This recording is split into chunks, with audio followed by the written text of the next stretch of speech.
Now, I'm here walking up the high street in Totnes, and I'm looking at various business premises, the sort of business premises that you'd find in most places in the UK.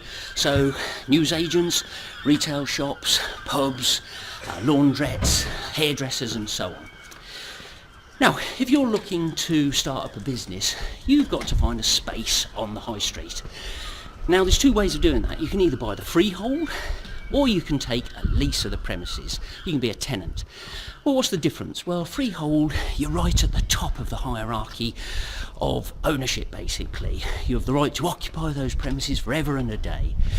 Whereas with leasehold, especially with commercial leases, you might be taking the premises, an interest in the premises for, let's say, 2 years, 3 years, 5 years, maybe even up to 20 years, something along those lines.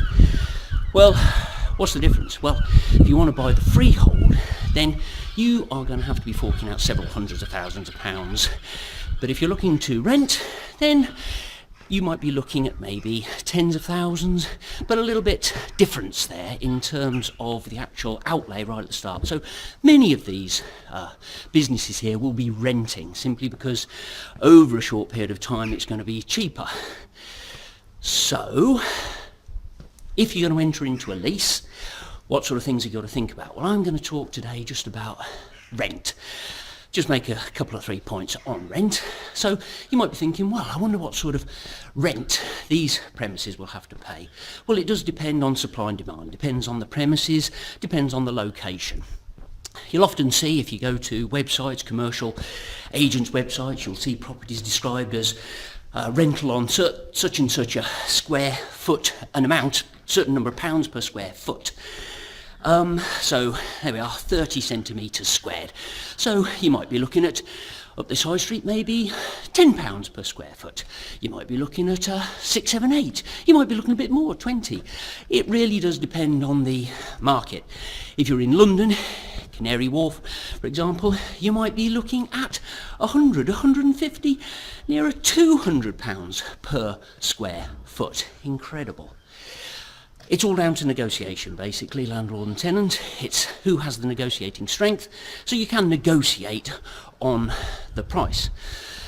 The other thing to bear in mind as landlord and tenant is, will you be charging VAT on the rent?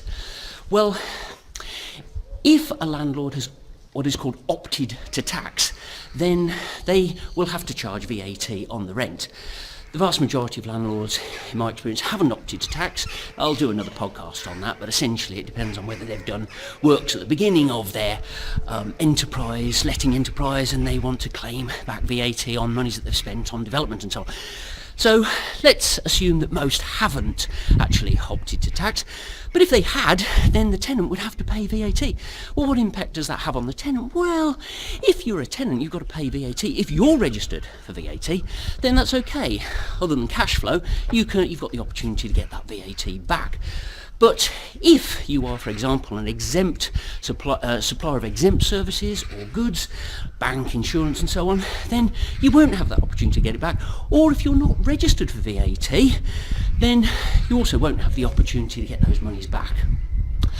Okay, so as well as VAT issues, there's also rental issues in terms of the rent increases that might occur year on year.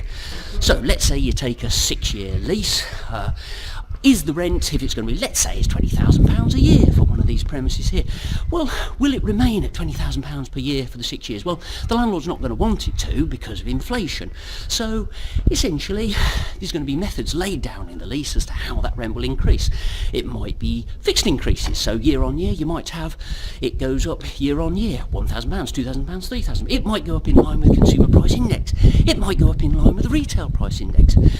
It might go up in line with turnover of your business. Or, more often than not, you'll find that it goes up in line with open market rental valuation. This basically is where the lease contains a whole series of rules as to how the valuer should do its valuation, do his or her valuation, and the valuer looks at these rules and applies them to various comparable properties within the area that the premises being leased in, and then basically makes a decision as to what the new rent will be. And so, well, that's a little trip through some of the rental issues for landlord and tenant. And yeah, if you need any advice or any input, just give me a call.